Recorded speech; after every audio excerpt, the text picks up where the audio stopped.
क्या भाजपाई बन गए हैं खेसारी लाल यादव?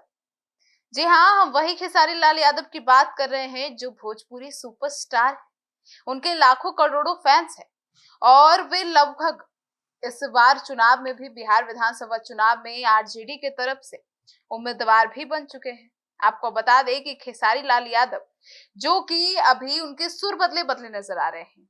बीते दिन उनकी मुलाकात की खबरें सामने आई। अब मुलाकात की बात हो रही है तो किनसे मुलाकात की खबरें आई जिसने सनसनी फैला दी है, तो आपको बता दें कि बीजेपी के राष्ट्रीय अध्यक्ष नितिन नवीन और बिहार के नए मुख्यमंत्री सम्राट चौधरी से भी उनकी मुलाकात हुई है। अब बीते दिन जब मीडिया से उनकी बातचीत हुई थी और राजनीतिक मुद्दों पर जब उनसे विचार विमर्श और उनकी राय मांगी गई थी मीडिया के द्वारा, उस वक्त भी वे काफी न्यूट्रल रहकर जवाब देते नजर आए। खेसारी लाल यादव से जब पूछा गया था कि जो है बंगाल चुनाव में जब आपने टीएमसी की तरफ से प्रचार किया और उस दौरान जो है वो मनोज तिवारी को लेकर और भी तमाम नामें ली गई उनके सामने, तो उन्होंने बचते हुए कहा कि वे सभी राजनीति वाले हैं, मैं इस पर कुछ कहना नहीं चाहता हूं। और जब उन्होंने उनसे यह कहा गया कि आप टीएमसी के प्रचार के लिए गए थे, जिस पर कहा गया कि टीएमसी तो आरजेडी से भी ज्यादा खराब पार्टी है, तो इसको लेकर भी खेसारी लाल यादव ने कहा कि मेरी जिनसे भी मित्रता होती है मैं उनके लिए प्रचार के लिए जाता हूं, अगर मुझे बीजेपी बुलाती तो मैं बीजेपी के लिए भी आता।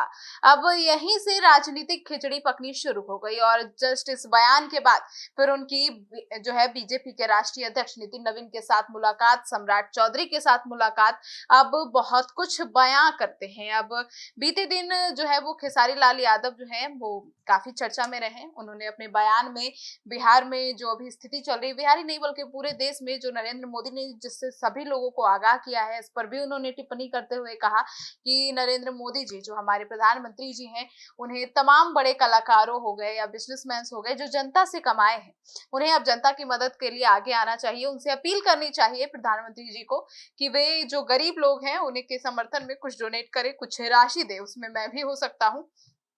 और भी तमाम चीजें उन्होंने कही थी। अब इसी बीच उनकी ये जो तस्वीरें सोशल मीडिया पे वायरल हो रही है मुलाकात की, अब काफी चर्चाएं बटोर रही है। अब सबके जहन में सवाल उठ रहा है कि क्या खेसारी लाल यादव जो कि है बीजेपी में शामिल हो जाएंगे, भाजपाई बन जाएंगे।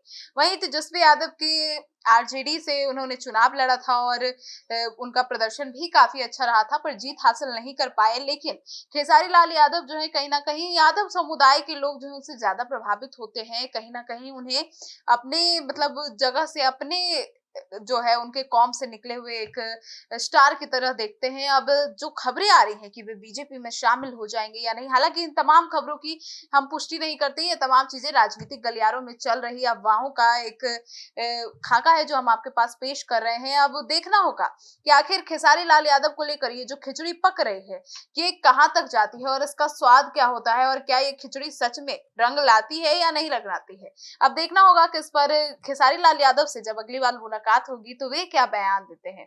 और भी तमाम अब खबरों पर नजर बनी हुई है। अब देखना होगा कि खेसारी लाल यादव जो कि आरजेडी के समर्थन में कई वर्षों से गाने गाते आए हैं, उनके समर्थन में बिहार विधानसभा चुनाव 2025 भी लड़ चुके हैं, क्या वे बीजेपी में शामिल हो जाएंगे या महज ये एक मतलब उनकी मीटिंग थी, या फिर यह बर्थडे, क्योंकि नितिन नवीन का बर्थडे भी था, तो क्या बस ये बर्थडे विश के लिए था। अब देखना होगा कि क्या है, या कुछ भी हो सकता है। बिहार की राजनीति है और राजनीति में उलटफेर होते रहते हैं, अब जोड़ तोड़ की राजनीति भी होती रहती है। अब देखना होगा कि खेसारी लाल यादव कहाँ जाते हैं, क्योंकि बिहार में इन दिनों यादव समुदाय को लेकर काफी चर्चाएं चल रही है। अब इसी बीच खेसारी लाल यादव की ये जो खबरें चल रही हैं इसको लेकर काफी मतलब चर्चाएं बटोरी जा रही है। अब देखना होगा कि क्या होता है। आपकी क्या राय है खेसारी लाल यादव को लेकर? अपनी राय जरूर बताइएगा। धन्यवाद।